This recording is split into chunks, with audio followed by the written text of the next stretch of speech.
bagaimana keluarga korban pahlawan revolusi memandang peringatan G30 SPKI. Kita akan berbincang dengan putra dari almarhum Letnan Jenderal MT Haryono, Bapak Rianto Nurhadi. Pak Rianto, selamat malam. Selamat malam. Apa kabar, Pak? Alhamdulillah baik. Iya. Kalau tanggal 30 September begini, ada kebiasaan khusus di keluarga, Pak?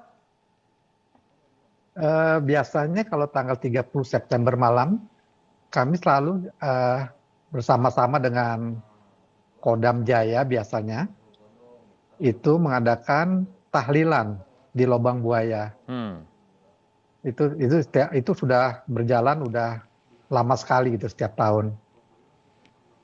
Oke, Seperti itu. Jadi tapi untuk berdoa kali bersama. ini malam ini ada Pak acaranya? Malam ini sepertinya tidak ada ya. Mungkin Baru karena besok pandemi barangkali ada, Pak. tidak ada larangan berkumpul kali Iya. Pak ya. Iya, Oke. betul. Pak Riri, selain hanya mengenang dengan nostalgia seperti itu, bagaimana Bapak dan keluarga melihat kasus ini di masa sekarang? Kalau saya lihat, artinya gini, mungkin sekarang ini zaman anak-anak milenial itu tidak begitu mengetahui lah mengenai sejarah ini. Ya. Dan terus terang kami juga sebetulnya sejarah ini mesti kami anggap sebagai sejarah yang masih orang banyak bertanya-tanya, ya. Apa sih latar belakang sebenarnya peristiwa terjadinya G30 SPKI ini? Ya, karena begitu banyaknya kesimpang siuran atas sejarah ini. Dan banyak sekali versi-versinya, sehingga banyak orang yang tidak banyak mengetahui kebenarannya. Lebih-lebih anak muda zaman sekarang ini, ya, saya khawatir begitu banyaknya anak muda yang tidak mengetahui sejarah ini dengan baik. Oke. Ya, jadi itu yang kekhawatiran kita. Padahal kita itu kan paling tidak untuk suatu bangsa itu kan harus tahu sejarah untuk melihat ke depan, kan begitu. Ya. Nah, Apa sekarang yang ini saya rasa dilakukan banyak oleh berkurang. keluarga dan keluarga pahlawan revolusi lain untuk meluruskan jika memang ini tidak tepat, atau untuk menambah jika ada hal yang harus ditambah untuk memberi penjelasan kepada publik? Begini, kalau kami itu ya, waktu kejadian itu saya sendiri umurnya baru 9 tahun. Jadi yang betul-betul kami alami itu adalah kejadian di rumah kami. Oke. Itu yang betul-betul kalau kita bicara saksi hidup, kamilah saksinya gitu loh. Ya, bagaimana kejadian ayah kami itu dibunuh di kediaman rumah kami ini. Nah, itu yang kami ketahui. Tetapi kemudian untuk apa latar belakangnya itu kan kami belum mengetahui gitu loh. Ya, Oke. seperti apa gitu loh. Oke. Di masa sekarang ini ketika kemudian setiap bulan September kasus ini ramai dibicarakan, apakah ini hanya sekedar lintasan sejarah atau sebenarnya menurut keluarga ada hal-hal politik yang belum selesai dalam kasus ini? Mungkin saya tidak bisa begitu banyak cerita mengenai hal seperti ini ya, kaitannya dengan politik seperti apa. Tapi itu setiap tahun selalu, ya, khususnya pada bulan September ini, orang sudah mulai selalu mengulang-ulang lagi. Dan itu dari tahun ke tahun sama aja, ya, bahwa PKI dikhawatirkan akan kembali lagi dan lain sebagainya. Dan itu kebanyakan juga akhirnya dipolitisir gitu. Kalau saya melihatnya seperti itu, ya, memang sebetulnya ya sudahlah, kita bukan melupakan sejarah ini, tetapi barangkali kita harus melihat itu arahnya betul-betul ke depan tuh kita seperti apa. Tapi kalau kita terus melihat ke belakang terus ya, tanpa kita berpikir bagaimana kita ke depannya, itu rasanya susah. Misalnya dengan film G30 SPKI diulang-ulang lagi ya. Menurut saya film itu lebih banyak terlihat kekejaman ya, artinya kekejian quote and quote PKI itu terhadap keluarga kami ya. Itu kelihatan. Jadi orang melihat film itu selalu melihat kekejiannya, ya, kesadisannya daripada PKI itu.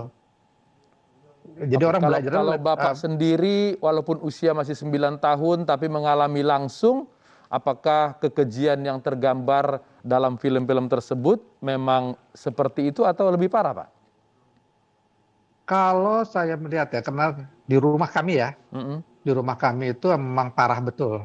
Ya, Ya. jadi mereka masuk, ya banyak orang, lalu mereka merusak rumah kami, ayah kami di- ditembak di sana gitu ya, sampai bukan sekali dua kali aja dengan peluru, tapi kita menemukan itu hampir 100 lebih peluru, selongsong peluru di situ Iya. gitu loh. Hmm. Jadi kalau tadi sebenarnya gitu memang sih. Oke. Ada kekejian, ada ketakutan bahwa hal seperti itu akan terulang kembali. Tapi saya tadi sempat mendengar dari Bapak, kita perlu melangkah ke depan. Apakah Bapak sepakat dengan upaya rekonsiliasi yang sudah digagas dalam beberapa tahun terakhir? Memang sebagian ada pro and kontra ya terhadap usaha rekonsiliasi ini. Pada dasarnya rekonsiliasi itu kan baik, asal sepanjang tidak dimanfaatkan oleh pihak-pihak tertentu. Hmm. Ya, jadi murni keluar dari hati kita yang paling dalam. Ya. Ya, dasarnya adalah kita perlu rekonsiliasi supaya kita tidak ada rasa dendam Hmm. di antara kita semuanya. Sebetulnya itu dasarnya. Tapi kalau kemudian itu dipakai sebagai suatu tujuan yang lain, nah itu sudah ada penyimpangan, bukan rekonsiliasi namanya gitu Ya. loh. Hmm. Ya. Jadi ya betul-betul murni kita harus merasakan bahwa kita perlu rekonsiliasi untuk kebaikan kita bersama. Gitu loh. Oke. Menurut saya itu seperti Sebagai itu ya. keluarga yang mengalami langsung kesakitan, kekejian dari tindakan G30 SPK itu. Rekonsiliasi macam apa, Pak, yang lepas dari kasus politik yang diinginkan oleh keluarga? Oke, jadi begini ya. Dampak dari peristiwa itu, pasca dari penculikan daripada jenderal-jenderal ini, itu begitu besarnya dampaknya. Ya, kita tahu berapa, saya nggak tahu berapa besarannya yang orang meninggal karena masalah ini. Ya, dan itu bukan selesai pada saat itu saja, Ya. tetapi itu terus berjalan Mm-mm. kepada keturunannya. Mm. Ya, jadi tentunya itu akan membekas di mereka gitu loh. Jadi barangkali dari orang-orang yang akhirnya menjadi korban itu belum tentu mereka betul-betul juga ya mereka dari Partai Komunis Indonesia gitu, belum tentu. Ya. Mereka bisa aja kena fitnah juga gitu loh. Oke. Tapi dampaknya ini adalah ke keluarganya, Mm. ya ke cucunya, ke anaknya dan sebagainya. Dan ini kan akan menimbulkan rasa dendam kan, Oke. secara manusiawinya gitu loh.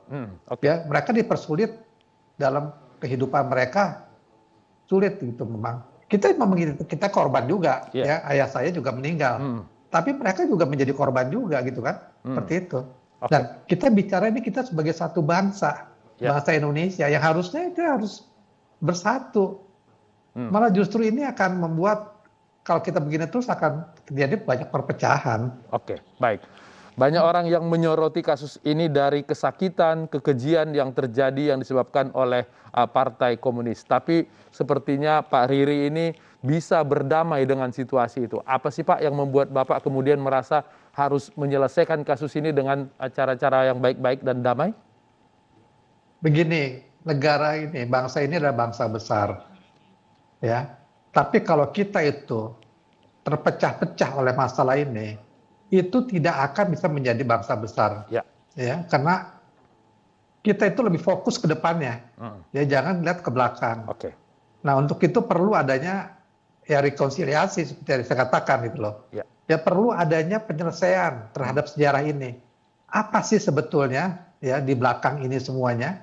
Ini kan terus terang aja masih menjadi teka-teki dari banyak orang, dari banyak pihak. Ya, sebetulnya apa nih peristiwa ini terjadi? Sebetulnya kenapa? Ya, kenapa? Misalnya ayah saya itu terbunuh, apa nih alasannya? Ya, nah seperti itu kan harusnya dijelaskan. Lalu banyak sekali sekarang orang mengira-ngira macam-macam. Oh, ini ada hubungannya dengan ikut sertanya luar negeri di dalam kejadian peristiwa ini. Oh, ini mungkin juga ada sebab daripada seseorang yang di belakang layar ini semuanya. Ya, jadi begitu banyaknya versi-versi ini, dan itu harus dijelaskan.